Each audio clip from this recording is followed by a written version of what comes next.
So hello students, a very good evening to all and welcome back to Daily Current Affairs of 19th of June. So for today's discussion, we have four very important articles. So two articles I have taken from The Hindu as well as two articles are from PIB.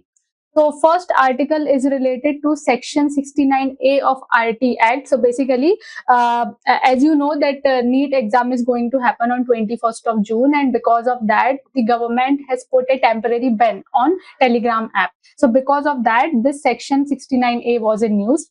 Second article is very important. So basically, this is discussing a very new concept. Actually, the concept is not new, but this came in news because of some ongoing discussions related to West Asia crisis. So agreement is going to happen between USA as well as Iran. So that's why we will be discussing this concept of downblinding. Next article is related to the recent MOU between government e-marketplace as well as the common service center CSCs in India.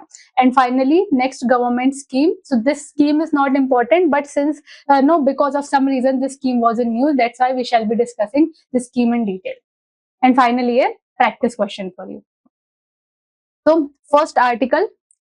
So this says Telegram challenge puts spotlight on section 69A of IT Act. So just now I discussed that NEET exam is going to happen on 21st of June. And because of that, to ensure the success in exam, because of that, the government has put a temporary ban on Telegram app. So please note, this ban is not permanent. This is temporary ban. Now, why government has put a temporary ban on Telegram app? So see, you are well aware of that there were allegations that Telegram app was used as a platform for leaking the papers, leaking the NEET UG 2026 papers. That's why government has taken this step. Now, Telegram has challenged this order in Delhi High Court. But no, if you read today's news, if you read today's newspaper, so actually this petition has been cancelled by Delhi High Court, because Delhi High Court is saying that this thing was necessary to ensure success in the exam, to ensure smooth functioning of this complete exam process. So see, first of all, I will quickly discuss about the section 69A of IT Act. After that, we will discuss a very interesting thing, that how some of the specific features functions in Telegram and how they were used for leaking the papers. So first of all, let's discuss about section 69A of IT Act. So section 69A of IT Act says that the central government, so Section 69A6A says that central government can ask any government agency or any intermediary. Intermediary means some of the social media platforms, for example, Telegram, WhatsApp, Facebook, anything. So central government can ask either government agency or intermediary to block the public access to any online content. So government can say that, for example, this is the online content which is not available for the public view. So central government can ask any agency to block the access to this online content. So this access, it's not like anytime government can say without any reason. If there are specific reasons, if there are emergency conditions, then only government can ask these agencies to block the public access to this online content. So now let's discuss what are those conditions, because government cannot say anytime. There might be some conditions. So here, what are the grounds for blocking the online content for the public access? First is the sovereignty and integrity of India. So if it is harming or it is affecting the integrity of India, that content can be blocked. Second is the defense of India. Third is the security of the state. Fourth is the friendly relations with any foreign state. So basically, if it is deteriorating the good relations between India and any other country, neighboring country or any other country, then also the content can be blocked. Next is the public order. So here government is citing this reason of public order, that why we are banning this Telegram app, because see, blocking the online content, or for that matter blocking the entire app, so this will come under these grounds only. So here government is saying that we are blocking this Telegram app temporarily because of, so as to maintain the public order. Because as you already know, when the news came out about the paper leakage, so we saw the huge public anger, we saw the huge public outrage. So it led to the problems of law and order. That's why government is saying that we are blocking this app temporarily to ensure public order. to ensure law and order. And next ground is the preventing incitement to the cognizable offences. So these are some of the grounds based on which government can ask some of the agencies or intermediaries to block the online content. Now see, since we are discussing about section 69A, so a related section is the section 66A, which was already struck down by the Supreme Court of India. So you must have a basic idea about section 66A also. So basically under section 66A, what was happening, that if you are sending any derogatory message, or if you are sending any what you can say, any offensive message to any person, either through online platform or through any communication network, then it is a punishable offense, right? So see, on the face of it, this thing seems good, right? That if anyone is sending me any derogatory or offensive message, so that is a punishable offense, so that person can be punished. But the problem with this section was that these words like punishable or these words like offensive, these are very vague terms, because something can be offensive for one person and it can be a very normal thing for another person. So because of these vague definitions, or because of these vague nature of these terms, this section was misused by the local authority. This section was misused by the police. It gave indiscriminate power to the police authorities. That's why Supreme Court of India has struck down this section 66A. So here you must know the name of case also. The name of the case was the Shreya Singhal case. Shreya Singhal case versus, just a second. Shreya Singhal case, Shreya Singhal versus Union of India. So why this section was struck down? What was the reason given by the Supreme Court? That it is violating the fundamental right of freedom of speech and expression under Article 1 subclause A. So section 69A, 66A is already struck down. This news is about section 69A, and so we have discussed about section 69A and we have discussed about the grounds also. Now see, this thing is very interesting, that why Telegram was blocked. So see, the superficial reason you already know why this app was blocked, because there were allegations that this app was used as a platform to leak the NEET UG papers. So here, how the fraudsters or how the criminals could do this, the important thing here is Telegram's message editing feature. So see, again I am saying that first thing is maybe the paper was actually leaked. Second thing is maybe the false impression was created that paper was leaked, and after creating that impression, the criminals were demanding the ransom from the parents or ransom from the students. See, I will explain it. So here please note that all these things could happen because of the Telegram's message editing feature. So we will understand in very simple manner. See, let's understand what is Telegram's message editing feature. So see, let's consider a person has created a genuine Telegram channel, and the name of that channel is NEET 2026 update. So basically every student will join, because every update will be coming, important notes will be coming, and all these type of things.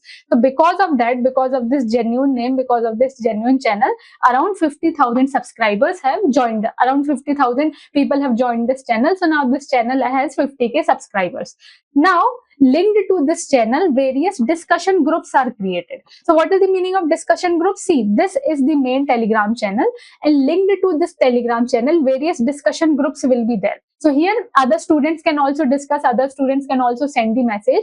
Important thing here is these discussion groups are linked to this main group. So whatever you will be posting in this main group, same thing will be mirrored in this group. So everything which you are posting here, so everything will be mirrored here. So if you are writing A here, A will appear here. If you are posting any PDF here, so that PDF will be mirrored here. This is important thing. So this is the main Telegram channel, and this is the discussion group which is linked to Telegram channel. Now, what will happen? Now see, every student think that this is a genuine Telegram channel. So now a trust is built on this Telegram channel. Now what will happen? Just few days before the examination, what the admin of this group will do, the admin of this group will post a dummy or blank PDF. So this is not the actual question paper. The admin of this group will post a dummy PDF which is blank. It's just a PDF. No, nothing is written in that PDF.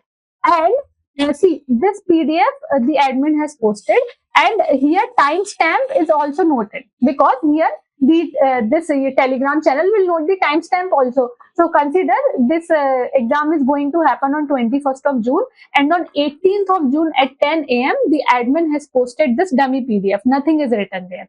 Now, since this PDF is posted in the main group, then automatically this PDF will also be mirrored in the discussion groups, and the timestamp will also be the same, 18th June 10 a.m. Now, see what will happen. Now, here comes the main role of Telegram editing feature.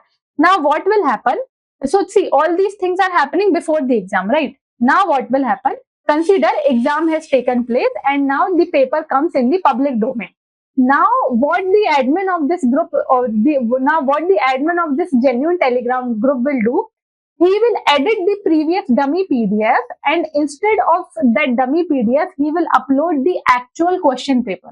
So how we are able to do this? See, these things we are able to do this in WhatsApp also, Telegram also. So what you will do, you will just right click on this PDF, you will choose the option to edit, and you will edit the dummy PDF, and you will update the actual question paper. But important thing here is, same in the WhatsApp, same in the Telegram, if you are editing the message, this thing edited will be written there. If any message is edited, no, edited word will be written there. But this thing is only applicable in the main Telegram channel. In all the other discussion groups, what will happen? In this discussion group, dummy PDF will be changed. So in place of dummy PDF, original question paper will be mirrored because it is updated here. But problem here is no edited word is written here. This is the problem. So here, see, timestamp will remain the same because the dummy PDF was updated on 18th of June only at 10 a.m. So you have just edited the message. So here the timestamp will remain the same. So here what the students and what the parents will think, that paper was going to happen on 21st of June, but they have uploaded this actual question paper on 18th June itself. That means they already knew the paper. That means the paper was already got leaked. But the actual thing here was that before the examination, they don't have the actual question paper. They just edited that PDF after the actual exam took place. So this is the problem, that in the main Telegram channel, you can easily see the word edited, but in the discussions group, you are not able to see that word edited. So what these admin will do, no? Now what these admin will do, these admin will just lock the comments. Lock the comments means you can see now. After locking the comments, no, it will display a message that comments are disabled by the admin. That means you cannot chit chat here. So here what will happen now? Now comments are logged, and now everyone will think see here, comments are logged. Now everyone will think that this is the actual question paper, and now complete discussion will be directed in the discussions group and not in the actual Telegram group. So this is the main problem here. So what it will do, it will create an illusion that leak was happened before, and now the fraudsters or criminals will try to demand the ransom or will try to extract the money from the students, that we have given you question paper before the exam. So under this pressure, students or parents give money also. So this was the complete Telegram editing feature which was used to leak the papers before. So actual paper was supposed to happen in May, but it got leaked. Now it is happening on 21st of May. So I think you understood how all these things are happening. That's why government has banned this app in a temporary manner. So see, I think we already discussed this, that what is the view of the government. So government is already saying that we are not banning it in a permanent manner. We are just banning it temporarily. The reason is to maintain the public order. But see, there is a criticism also. What is the criticism? That see, why you are banning the complete Telegram app? You must monitor the few activities. You must monitor the few Telegram channels who are doing all these things. Why you are completely banning the app? Because by banning the app, you are affecting more than 150 million users on the Telegram, because there are various students who are not joining the coaching institutes. They are relying on the free materials, and on Telegram app, you will be getting various kind of free materials. So this is the criticism, that instead of monitoring each and everything, instead of taking the concrete steps, you have taken an easy way out, that let's just ban the app. So this is not a good thing. So this is the criticism. Yes, and the related section is the section 79. So for today, we discussed about section 69A, section 66A, and now let's quickly discuss about section 79 of this IT Act 2000. So section 79 provides the safe harbor to the intermediaries. So basically section 79 says that, for example, this is a app, this is a channel or platform, that is Telegram. So this section says that whatever, if any criminal activities happen on your platform or any kind of offensive messages are sent on your platform, so Telegram app or the owner of that Telegram will not be liable for the actions. You will not be liable for any user generated content, but there is a condition. There is a condition. What is the condition? That you must follow the government orders and you must follow the requirements, what needs to be done. So it's not like if any criminal activity happens on any platform, then you will hold that platform only liable. No, platform will not be liable, and this thing is mentioned under section 79 of IT Act. Now, next important article is about the downblending. So basically, downblending is in the context related to recent US-Iran agreement over West Asia crisis. So let's quickly understand a brief background. So see, if we talk about the West Asia crisis, so one of the reason of West Asia crisis, what is the one of the reason of West Asia crisis? One of the reason is the uranium enrichment, which is done by Iran. So basically, see, each and every country in this world know that Iran is enriching uranium, and especially the neighboring countries of Iran, for example, Israel, because Israel along with USA has initiated all these things. So Israel is saying that since Iran is enriching uranium, that means Iran will be developing nuclear weapons and it will be using those weapons against us. But what Iran is saying that no, we are not enriching uranium for the nuclear weapons. We are enriching it so that we can use it for the civilian purposes. So this was one of the reason for the recent West Asia crisis. What was the one of the reason? That the uranium enrichment, which is done by Iran. So now there are three solutions which are given by the overall community in the world. What are those three solutions? First solution is that Iran must completely shut down the uranium enrichment in its country. First option is you must completely shut down. Second option is you must pass this enriched uranium to any other country or any other region. So you must not keep this enriched uranium with you. Or third thing is that you can downblend the uranium which you have. So downblend is the word, the complete news which is discussing. So downblending basically means that if you have any enriched uranium, so you can dilute that uranium. Understood? So basically, what are the three solutions? First solution is completely shut down that enrichment facility. Second thing is, what all enriched uranium you have, you transfer that uranium to any other country. Third thing is, you keep your uranium with yourself. Don't shut down the plant. You just dilute that uranium so that you can use it just for the civilian purpose and not for the nuclear weapon. So this is the overall news. So now let's discuss, since we are talking about the nuclear enrichment, let's quickly discuss. So here basically we are talking about uranium-235, which is a fissile material. So see, if we talk about the natural uranium, so natural uranium have just 0.7% of the uranium.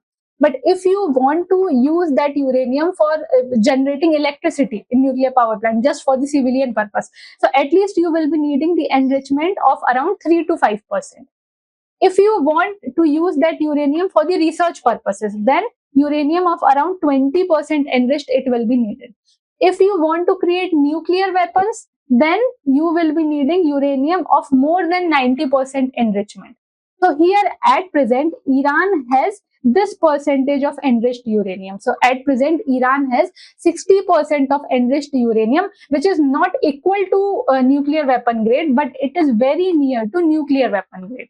So this was the problem. The problem is that, see, it is very difficult to reach from 0.7% enrichment to 90% enrichment. Now, okay, this I know. But if Iran already has 60% enrichment, then it is very easy to reach 90%.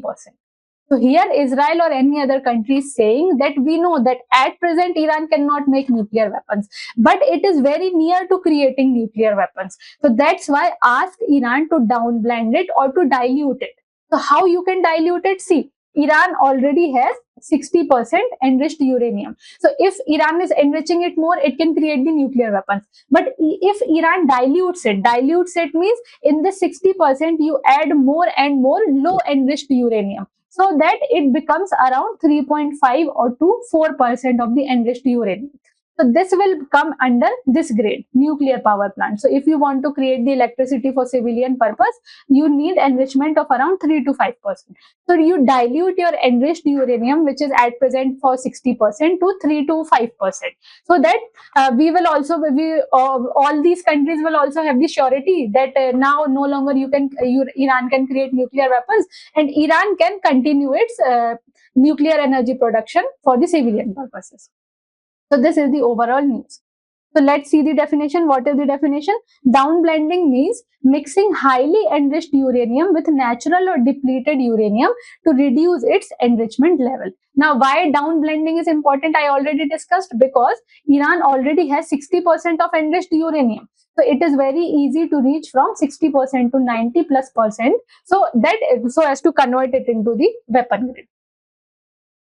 So I think we already discussed this, that why it is central to Iran deal. What is the reason? So here US is saying that US wants highly enriched uranium to be neutralized, to be completely finished. But Iran is saying that I want to use at least for the civilian purposes.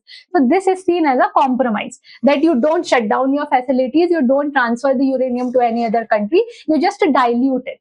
So it will be diluted under the supervision of International Atomic Energy Agency, because this is the agency only, which monitors or which keeps a proper surveillance on what all activities Iran, or for that matter any other country, is doing with respect to this nuclear energy. So this is the overall thing. Yes. Now next article is related to government e-market platform. So here basically the news is government e-market place, not platform, it's government e-marketplace. So here government e-marketplace, or GAM, has signed a memorandum of understanding with common service centers to help more businesses, especially in the rural areas, to participate in the government procurement. So see, basically what is happening here, see, let's discuss here.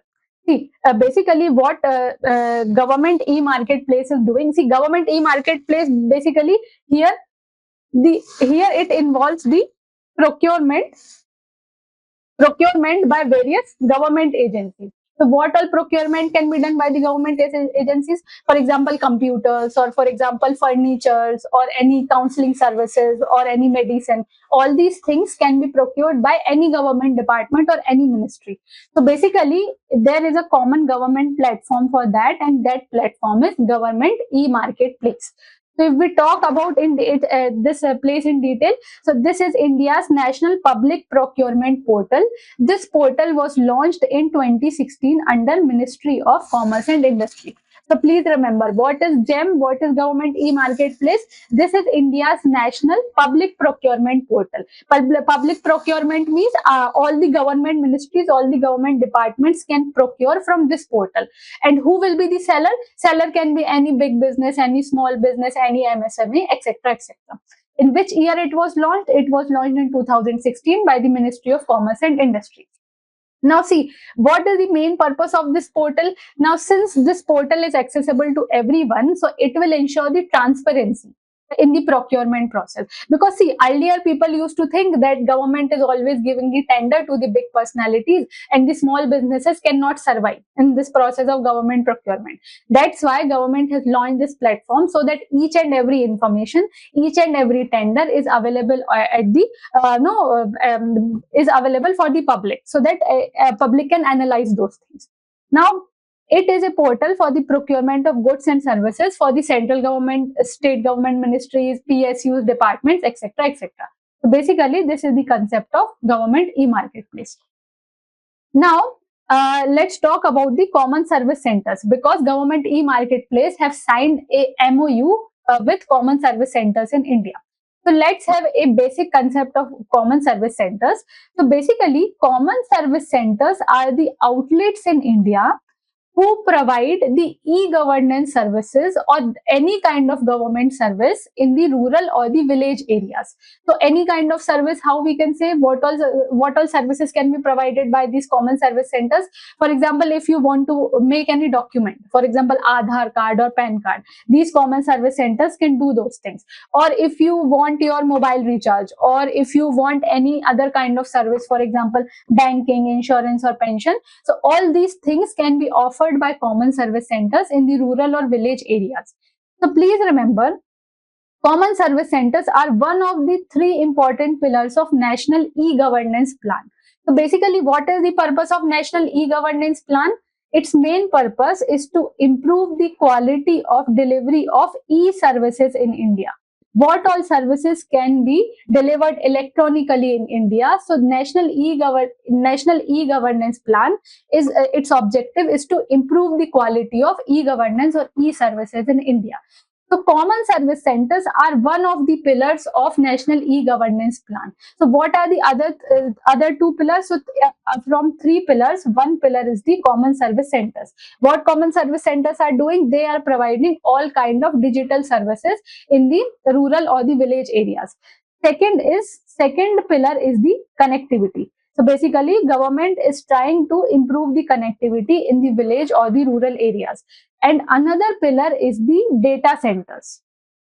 So basically, state data centers. So in data centers, all the important data related to population will be included, and this data will be used to analyze, to make the policies, all these things, to provide e-governance services. So if we talk about the three pillars of National E-Governance Plan, what are those three pillars? First is common service center, second is connectivity, third is the state data centers. So here government e-marketplace have signed an MOU with common service centers, and their main purpose was to help or to promote these small businesses so that they can be involved in the government procurement. So here we will discuss why government e-market platform have partnered with CSC. So see, the problem what government has analyzed, let's see, for example, these are government departments, and these government departments are procuring materials from different kind of businesses in India. But if small businesses have to enter this domain in the public procurement, so small businesses are not well, they are not well equipped, or they are not well trained or well educated that how to enter this domain. Because to enter this domain, they must know the registration process, they must know the complete documentation process. For that, they must know how to create a proper catalog so that the government departments will buy their products. So these small businesses need all kind of assistance. That's why government e-marketplace have partnered with common service centers, because common service centers have access to all the kind of businesses, different type of peoples, different kind of vulnerable sections. So it is very easy for the government to get in contact with these small businesses through common service centers. So this is the reason why they partner. Now, next article is related to,